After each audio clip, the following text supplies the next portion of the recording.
अस्सलाम फ्रेंड्स, कैसे हैं आप सब। I am Nabika Batool from Success Motivators. I am a Muslim inspirational speaker, trainer and entrepreneur. How are you? I am fine और उम्मीद करती हूँ कि आप भी अल्लाह के फजल करम से बिल्कुल ठीक ठाक होंगे। आज हम जिस टॉपिक पर बात करने जा रहे हैं वो है टाइम मैनेजमेंट। मतलब कि हम अपने टाइम को कैसे मैनेज करें। बहुत से लोगों से अपना टाइम नहीं मैनेज होता और उसके क्या मतलब कि उसकी वजह क्या आती है कि हमसे टाइम मैनेजमेंट नहीं हो रहा तो कोई काम रह जाता है। टाइम मैनेजमेंट की वजह से हमारे कोई काम रह जाते हैं, हमारा काम कोई टाइम पे नहीं रहता, कोई काम रह जाता है, कोई काम टाइम पे नहीं होता है। ऐसे हमें बार बार कोई काम भूल जाता है।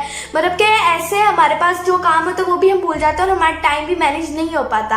हम क्या करें? हम करें भी तो क्या करें? तो मैं आज आप लोगों के साथ ये इसका सोल्यूशन लेके आई हूँ। क्योंकि मेरे पास मेरा भी एक मसला था कि मुझसे कोई टाइम नहीं मैनेज हो पाता था।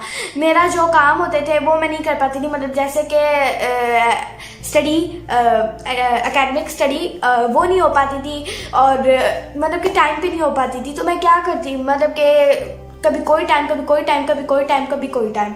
तो मैं क्या करूं, क्योंकि मेरे कभी कोई काम याद आ जाता था, कभी कोई काम याद आ जाता था और फिर जब काम कर लेते तो ओहो ये भी करना था, ये भी करना था, ये भी करना था, ये भी करना था।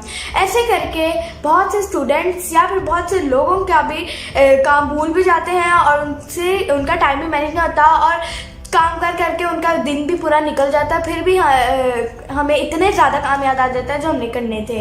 तो हम क्या करें कि जो हमें याद रहे कि हमने ये भी करना, हमारा टाइम भी मैनेज रहे। मैं आपको बताती हूँ।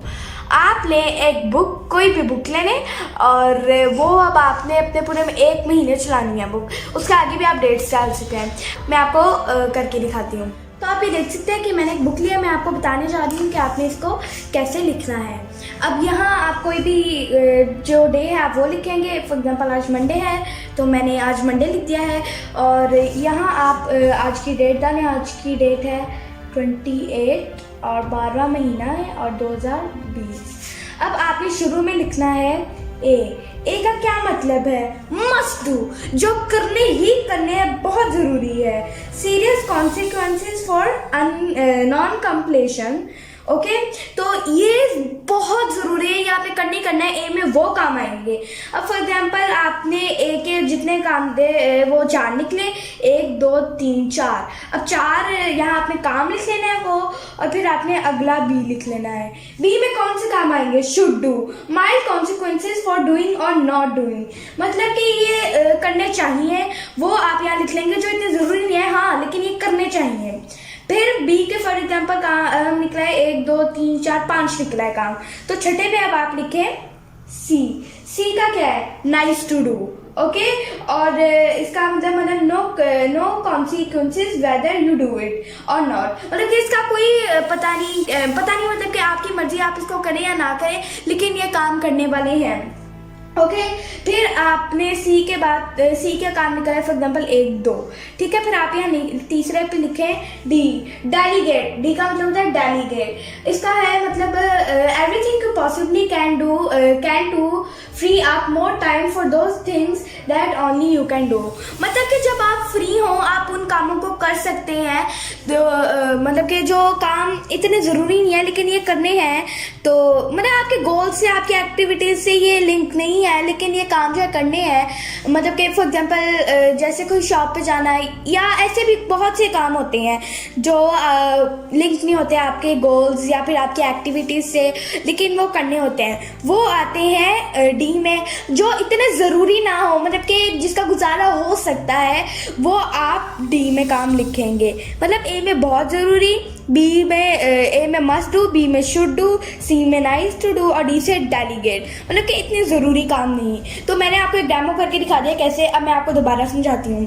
पहले आपने क्या लिखना है, मतलब आपने अपना डे को लिख लेना है, फिर आपने डेट लिखनी है, फिर आपने ए का मतलब मस्ट डू, बी का मतलब शुड डू, सी का मतलब है नाइस टू डू और डी का मतलब है डेलीगेट। अगर आप इसको मतलब कि जो मैंने आपको बताया इसको अगर आप फॉलो करेंगे ना तो आपका जो टाइम जो होगा वो भी मैनेज होना शुरू हो जाएगा और आपकी एक्टिविटीज जो होंगी वो होना भी शुरू हो जाएंगी। और ऐसे जब आप बुक से लिख के मतलब कि बुक से देखेंगे कि ये काम करना है तो आपको पता भी चल जाएगा कि ये काम करना करने हैं, मतलब कि बहुत से लोग जो होते हैं वो भूल जाते हैं कौन कौन से काम करने हैं। तो जब बुक पे लिखा रहेगा तो आपको याद भी रहेगा। पेपर और पेन जो होती है ये एक बहुत बड़ी ताकत है, मतलब कि पेन से हम कोई भी काम लिख लें वो हमें याद रहता है। तो ये एक बहुत बड़ी ताकत है जिसकी वजह से हम बहुत सी चीज़ें याद रख सकते हैं। तो ये देखिए मैंने इतना प्यारा सा आपको एक डेमो करके दिखाया। तो कैसे लगी आपको मेरी आज की वीडियो? उम्मीद करते हैं आपको अच्छी लगी होगी।